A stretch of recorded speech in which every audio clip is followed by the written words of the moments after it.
और जो पढ़ने में मन लगाता है विद्या उसके यहाँ जाएगा।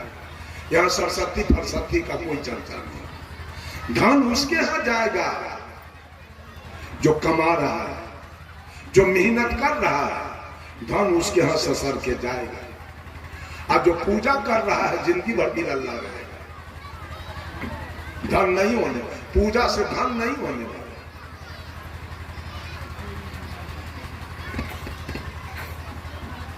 कर्म कीजिए।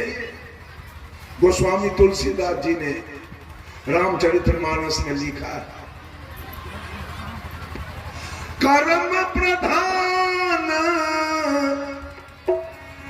विश्व करी राखा,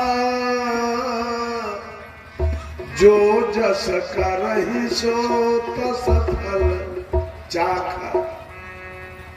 जो जैसा करेगा परिणाम वैसा पाएगा। और कहा, कोई न काहू सुख दुख कर दाता, निज कृति कर्म भोग सब भ्राता। जो जैसा कर रहा है वैसा फल पाएगा। आज सारे लोग राम की भक्ति करते हैं। और राम जी को क्या हुआ से मालूम है? साहब कबीर कहते हैं, कर्म गति तारे से नाही टरी रे, कर्म गति तारे से नाही टरी। कर्म जो कर दिया आप, वो टारने से कितनों जग जाप और जमीन बेच दीजिएगा, लेकिन जो कर्म हो गया वो टलने वाला।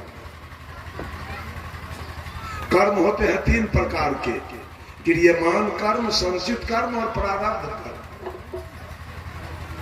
दो कर्म टल सकता है, क्रियमान और संचित को आप टाल सकते हैं, लेकिन प्रारब्ध को टालने का शक्ति आपके पास नहीं। जो बन गया तो भोगना पड़ेगा। राम को भोगना पड़ गया। क्रियमान कर्म है जो आपने खेत में गेहूं मकई लगाया, उसमें आपकी जो भी मेहनत हुई वो क्रियमान कर्म है। गेहूं कट गया, दवनी हो गया, वो क्रियमान कर्म है। अब बोरा में रखा के गेहूं मकई घर में रखा गया, वो संचित कर्म है। अब गेहूं मकई का रोटी बन के आपके सामने खाने के लिए आ गया, वो प्रारब्ध कर्म है। तो प्रारब्ध का निर्माण कहां से हुआ? क्रियमान कर्म से। अगर आप खेत में गेहूं मकई न बोए होते, मेहनत न किए होते, तो गेहूं मकई स्टॉक नहीं होता, और स्टॉक नहीं होता तो मकई गेहूं का रोटी बन के आपके साथ। अगर आप बेटा के नहीं पढ़ाए होते तो बेटा विद्वान नहीं बनता, और विद्वान नहीं बनता तो 10,000 के महीना मनी आर्डर आपके यहाँ। तो दो कर्म को आप संभाल सकते हैं। क्रियमान, अभी अगर आप चोरी करते हैं या मांस खाते हैं, मछली खाते हैं, आज संकल्प लीजिए कि आज से मैं चोरी नहीं करूंगा, मांस नहीं खाऊंगा, मछली नहीं खाऊंगा। क्रियमान कर्म सुधर गया, क्रियमान कर्म सुधर गया तो संचित कर्म जल गया। अब आपके यहाँ पाप जमा नहीं होगा। क्रियमान कर्म सुधर गया तो संचित जल गया, पाप जमा नहीं हुआ। अब पाप जमा नहीं हुआ तो भोगना क्या है? पाप तो जमे नहीं हुआ तो भोगना नहीं है। लेकिन राम का पाप जमा हो गया। क्या जमा हुआ? अरे मुनि वशिष्ठ थे पंडित ज्ञानी, शोध के लगन धरी, सीता हरण मरण दशरथ के, सीता हरण मरण दशरथ के, वन में विपत्ति परी हो, वन विपत्ति परी रे करम गति तार से नहीं टरी। अगर कर्म खराब है आ कितनों भोला बाबा के जल चढ़ाइएगा, जवान बेटा मर जाएगा। गीत गाते रहिए, जल चढ़ाते रहिए, तब रोइएगा हम तो भोला बाबा के पूजा करते हैं, हमार दूल्हा कैसे मर गया, हमार जवान बेटा कैसे मर गया, हमारी भैंसी कैसे मर गई, हमारी गाय कैसे मर गई, हमारा नाती कैसे मर गया, हमारा दामाद कैसे मर गया, घर में आग कैसे लग गया, जमीन कैसे बिक गया। वो कर्म बेचवाएगा, कितनों पूजा कीजिएगा, जल चढ़ाइएगा, वो कर्म नहीं छोड़ेगा, कर्म आपका जमीन बेचवा देगा, क्योंकि कर्म आपका खराब किया हुआ, वो छोड़ेगा नहीं। सारा दुनिया तो पूजा करते हैं और सब फल भोगता ही है, बाकी है कोई? सब भगवान का पूजा किया तो सबका बेटा एक समान होना चाहिए, सबकी बेटी एक समान होना चाहिए, सबका गाय भैंसी एक समान होना चाहिए, सबका जमीन एक समान होना चाहिए, सबका घर एक समान होना चाहिए, सबका मुंह कान नाक एक समान होना चाहिए। है सबका अपना अपना कर्मानुसार बेटा बेटी, गाय भैंसी बकरी छेरी जमीन मकान, सबका अपना अपना कर्म के अनुसार, किसी को 7 बेटा है, किसी को 5 बेटा है, किसी को 3 बेटा है, किसी को 2 बेटा है, किसी को 1 बेटा है और कोई निपुत्र है, किसी को 200 बीघा है, किसी को 100 बीघा है, किसी को 25 बीघा है, किसी को 10 बीघा है, किसी को 2 बीघा है, किसी को 1 बीघा है, किसी को 10 कट्ठा है और किसी को 5 बेटा है। तो घरों बनाने का भगवान ऐसा क्यों किया? एगो के घर बनाने के लिए नहीं, एगो के 200 बीघा, यानी भगवान के तो मूरी पर पुरानका खौर रख के सलाई बार के लगा देने में कोई मौका। यानी बाप रह के क्या करेगा जो एक बेटा के 200 बीघा और एक बेटा के मिर्चाइयों रोपेला 1 डिसमिल में।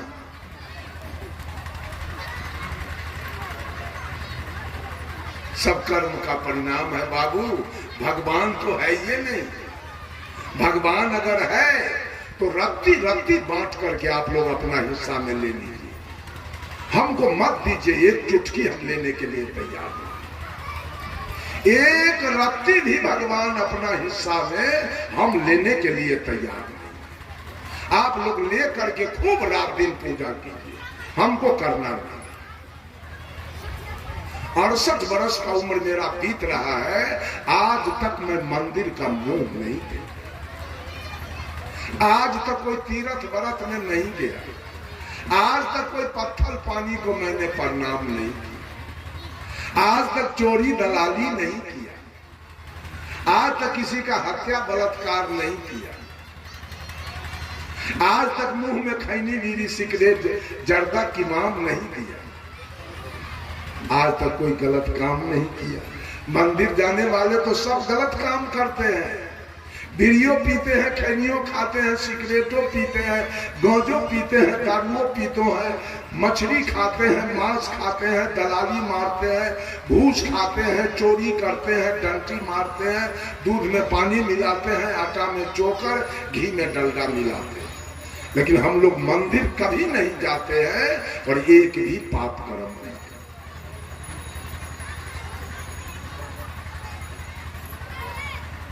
एक चींटी को आज तक नहीं मारा मैं, एक चींटी को जान करके नहीं मारा हूं आज तक। अब मंदिर भी नहीं कहेंगे। एक पादरी जी थे, पादरी जी नित्य दिन गिरजाघर पर जाकर, यह दृष्टांत है, इसको सिद्धांत आप लोग मत समझेंगे, यह कबीर का सिद्धांत नहीं। कबीर के सिद्धांत में थोड़ा सा भी कहीं गड़बड़ी नहीं मिलेगा।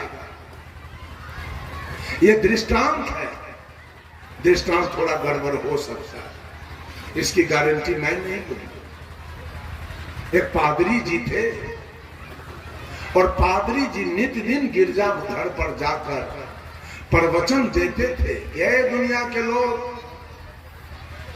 भगवान पर विश्वास करो और पुण्य कर्म करो, तुम्हारी मुक्ति हो जाएगी, तुम्हारे जीवन में सुख शांति आ जाएगी, तुम्हारा मोक्ष हो जाएगा, तुम्हारा कल्याण हो जाएगा। लगातार पादरी जी का प्रवचन चलता रहा। 2-4-6 महीना के बाद एक पारखी संत गए, कबीरपंथी। कहा पादरी जी 6 महीना से मैं आपका प्रवचन सुन रहा हूं और 2 बात पर आप अधिक बल देते हुए, भगवान पर विश्वास करो, भगवान की पूजा करो और पुण्य कर्म करो, तुम्हारी मुक्ति हो जाएगी, तुम्हारे जीवन में सुख शांति आ जाएगी। यही दोनों बात का जवाब मैं आपसे मांगने आया हूं। पादरी कहा बोलो। कबीरपंथी साधु ने कहा जो भगवान पर विश्वास करे, रात दिन भगवान का पूजा करे, रात दिन जलधारी करे, रात दिन किसी नाम का जाप करे और वो कर्म बढ़िया न करे, उसकी क्या गति होगी? और जो भगवान पर विश्वास न करे, केवल अपना कर्म करे बढ़िया, उसकी क्या गति होगी? पादरी जी का मुंह बंद हो गया। का इसका अर्थ मैं नहीं जानता। तो कबीरपंथी साधु ने कहा तो तू अपना प्रवचन बंद रखो, कल से तेरा प्रवचन नहीं हो। कहा तू अपने बोले हुए बात का जवाब नहीं जानते हो तो तेरा प्रवचन क्यों होगा? पादरी जी को बड़ा कष्ट हो गया। उन्होंने कबीरपंथी साधु से कहा कि बाबा एक काम करो, 2 रोज का छुट्टी हमको दो, अब मैं बूझ विचार के आपको जवाब दे दूंगा। कबीरपंथी साधु कहा 2 रोज नहीं, 5 दिन का मैं छुट्टी आपको दे रहा हूं, जाइए बूझ विचार के जवाब दीजिए। पादरी जी गए अपने घर और नित्य दिन शाम को भोजन करने के बाद बिछावन पर जाते थे और जवाब के लिए चिंतन करते थे। चिंतन करते करते 11-12 बज गया रात, जवाब कुछ आया नहीं, नींद आई और पादरी जी सो गए। 4 रात का समय सोने में बीत गया, कोई जवाब नहीं आया। आज अंतिम रात है, 5वां रात, पादरी जी गहन चिंतन में है, जवाब कुछ आया नहीं। कल वो साधु जवाब पूछेगा, क्या मैं जवाब दूंगा? आज चिंतन करते करते 2-2:30 बज गया भोर, कोई जवाब नहीं आया, नींद आई और पादरी जी सो गए। अर्ध निद्रा में गए पादरी जी तो सपना देखने लगे। सपना में पादरी जी की मृत्यु हो गई, पादरी जी मर गए। कहना दृष्टांत है, पादरी जी मर गए सपना में और मरे तो जमराज आ गया। जमराज कहा पादरी जी अब आपका समय पूरा हो गया, आप चलने के लिए तैयार हो जाइए। तो पादरी जी ने जमराज से पूछा हमको कहां ले चलोगे आप? तो जमराज कहा आपको मैं स्वर्ग ले चलूंगा। पादरी जी का मन सुन के गदगद हो गया। अच्छा जाएंगे भी तो स्वर्ग। पादरी जी ने जमराज से कहा 10 मिनट में आ जाइए, तब तक मैं तैयार हो जाता हूं और चलिए। 10 मिनट में आ गया जमराज, कहा पादरी जी अब चलिए। तो पादरी जी ने कहा एक शंका मेरे पास और है, उसका समाधान कीजिए। कहा क्या शंका है बोलिए। पादरी जी ने कहा स्वर्ग का कुछ महिमा बताइए, कैसा है स्वर्ग, क्या है स्वर्ग की विशेषता? जमराज ने कहा सुन लो, स्वर्ग में कभी रात्रि नहीं होती है, 24 घंटा दिन, अंधकार होता ही नहीं है। स्वर्ग के लोग अलुआ, सुथनी, मड़ुआ, जनेरा, मकई, गेहूं के रोटी नहीं खाते हैं। स्वर्ग के लोग पेड़ा, रसगुल्ला, काजू, किशमिश, बादाम, मुनक्का, छोहारा खाते हैं। स्वर्ग के लोग एस्बेस्टस, टीन के चदरा, खपरा, फूस और टेंट में नहीं रहते हैं। स्वर्ग के लोग 10-20 महल के एयर कंडीशन मकान में रहते हैं। स्वर्ग में कहीं सेवरी, मीरा, अनुसुईया का भजन होता है, तो स्वर्ग में कहीं बुद्ध, महावीर, कबीर का प्रवचन होता है। स्वर्ग में कहीं सुंदर सुंदर लाल, पीले, हरे फूल के बगीचे मिलेंगे, तो स्वर्ग में कहीं लाल, पीले फल के बगीचे मिलेंगे। यह है स्वर्ग की विशेषता। पादरी तो बड़ा खुश हो गया, कहा चलिए अब दोनों जा रहे हैं स्वर्ग, पादरी जी और जमराज। अब जब स्वर्ग के निकट पहुंचे तो रात अंधेरी है, चारों तरफ छोटा छोटा झोपड़ी, मरैया, खपरा का घर है। सारे लोग अलुआ, सुथनी, जनेरा, मरुआ की रोटी और नमक, मिर्चाई, प्याज लेके झक मार रहा है। चारों तरफ झोपड़ी, मरैया का घर है, एस्बेस्टस, टीन के चदरा का घर है। कहीं सेवरी, मीरा, अनुसुईया का भजन नहीं, कहीं बुद्ध, महावीर, कबीर का प्रवचन नहीं, कहीं सुंदर सुंदर फूल के बगीचे नहीं, कहीं सुंदर सुंदर फल के बगीचे नहीं। अब पादरी पूछा जमराज से, कितना झूठ बोलते हो आप? कहा स्वर्ग ले चलेंगे, ये सब विशेषता है स्वर्ग की। ये स्वर्ग तो नरक से बदतर है आपका, यही स्वर्ग है। पादरी ने कहा खैर ठीक है, आपका स्वर्ग तो मैं देख लिया, अब जरा आप अपना नरक दिखाओ तो। जमराज कहा नरक देखोगे क्या? कहा जी चलो चलो। अब नरक जा रहे हैं दोनों।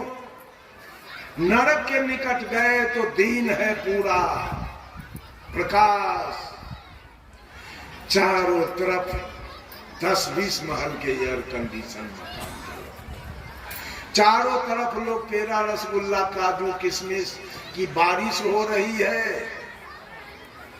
चारों तरफ सेवरी, मीरा, अनुसुईया का भजन हो रहा है, बुद्ध, महावीर, कबीर का प्रवचन हो रहा है। चारों तरफ सुंदर सुंदर फूल के बगीचे, सुंदर सुंदर फल के बगीचे लगे। पादरी कहा जमराज से, कितना झूठ बोलते हो। जिसको आपने स्वर्ग कहा था वो नरक से बदतर है, और जिसको आपने नरक दिखाया वो स्वर्ग से बढ़कर है, ऐसा क्यों? आप पादरी जी को जवाब मिल रहा है। जमराज ने कहा है पादरी, तुम्हारे जैसे लोग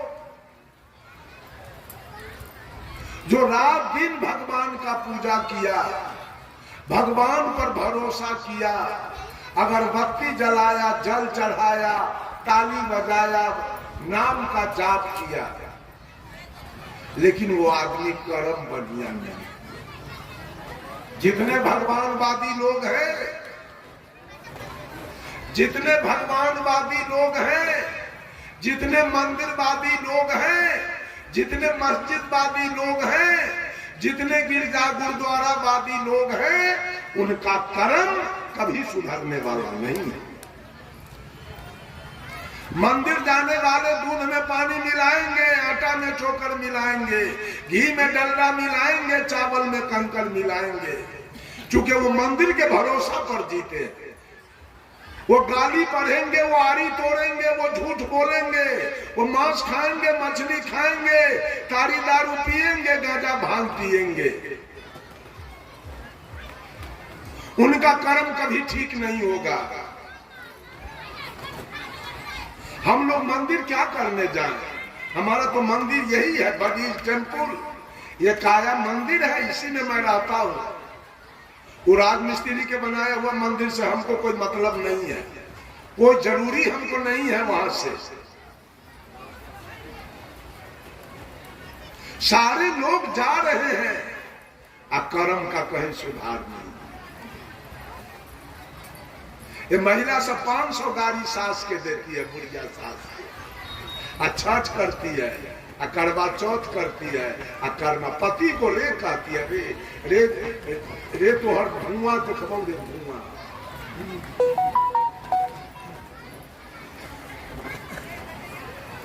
जेल से गाड़ी देती है पति के, अब देवता के पूजा करती है छठ के, करवा चौथ, कर्मा धर्मा तीज, जितिया करती है। कर्म सुधर जाएगा? कभी सुधरने वाला नहीं है। मंदिर जाने वालों का और भगवानवादी का कर्म कभी नहीं सुधरने वाला, क्योंकि भरोसा पर जी रहा है। जिसका बाप दरोगा हो उसका बेटा नहीं सुधरेगा। बाप के भरोसा पर जी रहा है, बापे दरोगा है, किसी का इज्जत लूट लेंगे, क्या बिगाड़ेगा हमें? किसी को मर्डर कर देंगे, क्या बिगड़ेगा हमारा? FIR तो होने में करेगा हमारा, क्योंकि वो बाप के भरोसा पर जी रहा है। ऐसे सारे दुनिया के लोग मंदिर के भरोसा पर जीने वाले, हम लोग अपना भरोसा पर जीने वाले हैं। और 24 घंटा ध्यान रहता है कि एक गलती न हमसे हो जाए कि कोई उपराध आ जाए। हम भगवान के भरोसा पर जीने वाले लोग नहीं हैं, अपना कर्म सुधार के चलते हैं। कहा धर्मराज, है पादरी, तुम्हारे जैसे लोग जो जीवन भर भगवान का पूजा किया, इससे लक्ष्मीपुर में आधा जादव है, आधा मंडल कमंडल है, लेकिन दोनों तरफ घूम के हम देख लिए, लगता है कि पूरा गांव में 1 करोड़ से कम बकरी नहीं होगा। और सारा लोग देवी देवता के पूजा कर रहा है, सब मंदिर मस्जिद जा रहा है, प्रणाम कर रहा है, अगरबत्ती बार रहा है। हमको लगता है पूरा गांव का साई है, सब बकरी पोस पोस के कटवाता है। सुधर जाएगा? मंदिर जाने वाले सुधर जाएंगे कभी भी? छठ भी होता होगा गांव में, चकचंदा भी, जितिया भी, करवा चौथ भी, होली भी, दिवाली भी, बैनाथ भी, जगन्नाथ भी, गंगा स्नान भी चलता होगा, लेकिन कितने पापों कर्म हो रहा है, उतने हत्या भी हो रहा है। नहीं है सुधारने वाला। कहा जमराज पादरी जी, तुम्हारे जैसे लोग जो जीवन भर भगवान का भरोसा किया, रात दिन भगवान का पूजा किया, लेकिन वो कर्म बढ़िया नहीं किया, वही लोग आकर इस स्वर्ग को नरक बना, वही लोग आकर इस स्वर्ग को नरक बना दिया है। और जिसने अपने कर्म का भरोसा किया, भगवान का भरोसा छोड़ दिया, वो सारे लोग आकर इस नरक को स्वर्ग बना। कर्म भगवानवादी लोग स्वर्ग को नरक बनाया और कर्मवादी लोग नरक को स्वर्ग बनाया है। राम बोलावा भेजिया, दिया कबीरा रोए, और जो सुख साधु संग में सो बैकुंठ न होए। जिस दिन मनुष्य का कर्म केवल ठीक हो जाए, स्वर्ग जाने की आवश्यकता नहीं पड़ेगी, स्वर्ग उतर के आपके निकट आ जाएगा। कर्म ठीक हो रहा है, कर्म ठीक है। हम तो देखते ही सब कहते हैं कि हम कबीर पंथीय हैं, तो इतना बकरी कहां से आ गया? बाप रे, रोड पर नाक नहीं बेल जाता है, बकरी के पेशाब महकता है।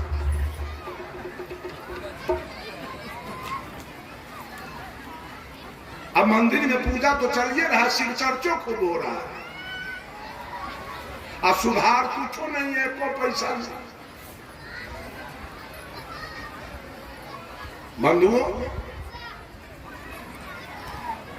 जरा विचार कीजिए, कैसे आपके जीवन में सुख आएगा?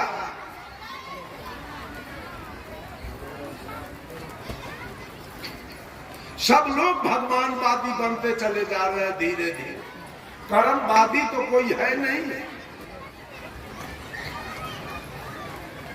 परिश्रमवादी नहीं है, सब भगवानवादी बनते जा रहे हैं। भगवान अगर होता तो सबसे पहले तो रसातल में हमको ले जाता, भगवान अगर होता तो सबसे पहले रसातल में हमको ले जाएगा, क्योंकि हम भगवान के मानने वाले नहीं है। मैट्रिक तक की पढ़ाई मैंने किया और सरस्वती के मूर्ति को कभी मैं प्रणाम नहीं। तो हमको तो पहले रसातल में ले जाना चाहिए।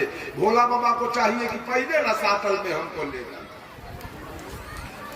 अरे हमरा में ताकत उतना कबीर ने दिया कि भोला बाबा के लेके हम रसातल में मिला दे। हमको मिलाने का पावर उनके पास, हम मिला देंगे उसको रसातल में। हमको कौन मिला? धर्म स्वरूप का सिखाया हुआ पट्टा पहलवान साधारण बात नहीं है, जो पूरे भारत को चलाता था। पूरे भारत में जिसका नाच हो रहा था, चल रहा था। पूरे भारत के लोग प्रवचन सुनते थे। छत्तीसगढ़ के मुख्यमंत्री आदरणीय रमन सिंह गुरुदेव को बुलाते थे और 1 महीना छत्तीसगढ़ में रखते थे, केवल विचार सुनने के लिए धर्म स्वरूप।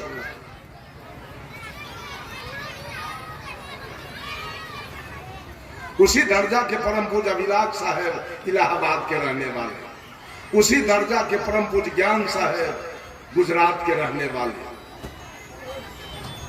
हम लोगों का भगवान कुछ नहीं बिगाड़ेगा। अगर न हो तो आप लोग जरा पैरवी करके देखिएगा कि रमाशंकर साहब को सत्यानाश में मिला दो, तब ना हम देख लेंगे भगवान के पावर कि हमको क्या करनी है।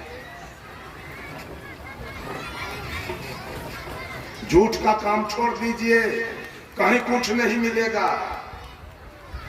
रामपाल महाराज जी कहते हैं कबीर झूठा है, रामपाल जी साच है। तो जो सच्चा आदमी होगा वो जेल काटने जाएगा, जो साच होगा वो जेल जाएगा।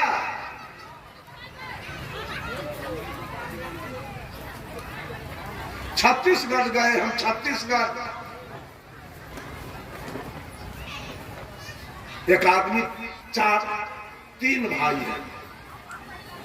3 भाई में से नाम नहीं खोलेंगे, कहा कि वीडियो वहां जाएगा तो पढ़ लेगा कि साहब जी मेरा चर्चा किए। 3 भाई है तेली जात के साहू जी। बड़ा भाई के पास 4 लड़का, मझिला भाई के पास 2 लड़का और छोटका भाई के पास भी 2 लड़का। बड़का भाई का 2 बेटा, चारों था कबीरपंथी, लेकिन 2 बेटा चला गया रामपाल के यहाँ और रामपाल से दीक्षा ले लिया और सब कुछ छोड़ दिया। किसी को भीख देना, किसी के यहाँ भोज खाना, किसी के यहाँ आना जाना, सब बंद कर दिया दोनों भाई। अंत में पिताजी को भी ले जा करके रामपाल से दिवा दिया दीक्षा। अभी चचेरा भाई और चच्चा सब समझाते समझाते हार गया। अरे तू दीक्षा ले लिया, लेकिन भाईचारा रखो, चचा भतीजा का रिश्ता रखो, अपनापन रखो। कहा नहीं, हमको गुरुजी कहा है कुछ नहीं रखने। कहा अच्छा ठीक है, तू अपने जगह पर रहो, हम लोग अपने जगह पर रहेंगे। अंत में बुढ़ा करके उसके पिताजी मर गए। पिताजी को लेके श्मशान चला। वो छत्तीसगढ़ के गांव के लोग, गांव का नाम है फाफामार। बराबर मेरा कार्यक्रम वहां होता रहता है छत्तीसगढ़ में। अभी भी आया था, आज भी आया। हम की गर्मी में हम नहीं जा सकते, वहां बड़ी गर्मी पड़ती। जब वो पिताजी को चिता लेके चला दफनाने, गांव के लोग कहा मैं अपने खेतों के चिता नहीं जाने दूंगा, लाश नहीं जाने दूंगा। जाओ रामपाल से जगह मांग लेना, रामपाल से जाओ रास्ता मांग लेना, मैं हम लोग नहीं जाने देंगे अपने खेतों के। लाश रुक गया दरवाजे पर। कहा एक आदमी मंदिर नहीं जाएगा और जाने नहीं देंगे लाश। लाश रुक गया दरवाजे पर। दोनों भाई आया, ये 2 भाई तो कबीरपंथी था, उसका भी मैं नाम जानता हूं, नाम नहीं कहूंगा। उसको आके कहा भैया तो पिताजी का लाश आप ही ले आओ और आप ही समाधि कर दो, हमको तो लोग जाने नहीं देगा। लेकिन हमको थोड़ा सा उसने शामिल होने देना। गांव का लोग कहा खबरदार, ये जाएगा तो आपको भी लाश नहीं ले जाने। दोनों भाई रुक गया घर, लाश गया, समाधि हुआ। उसके बाद गांव का लोग मीटिंग किया कि इसके खेत में पानी नहीं जाने देंगे, रामपाल से जाके पाइप मांग के ला दे और रास्ता। इसका गाय भैंसी चौड़ में चढ़ने नहीं देंगे खेत में, और इसके खेत में ट्रैक्टर नहीं जाने देंगे। और जो इससे बात करेगा, बच्चा हो चाहे सियान, जिसका बेटा बेटी बात करेगा, उसको 5,000 जुर्माना। अभी का जो परिस्थिति है, उसके दरवाजे पर एक चींटी नहीं जा रही है, उस व्यक्ति के दरवाजे पर जो रामपाल का शिष्य है। अंत में वो व्यक्ति खाना गया, जाके दरोगा से कहा कि दरोगा जी, हम तो हमारा पानी बंद हुआ और ट्रैक्टर नहीं जाने दे रहा है, लोग गाय नहीं भैंस नहीं चढ़ने दे रहा, तो मर जाएंगे हम सब प्राणी।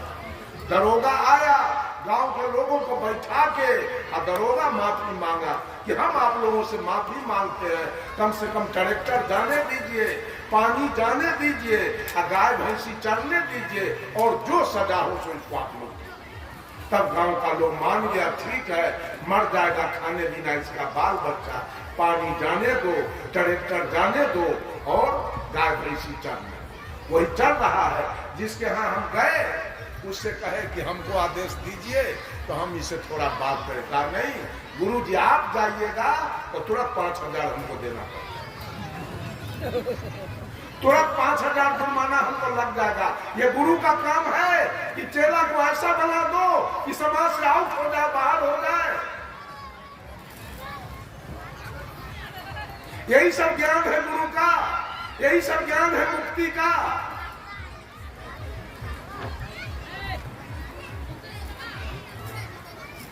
बंधुओं,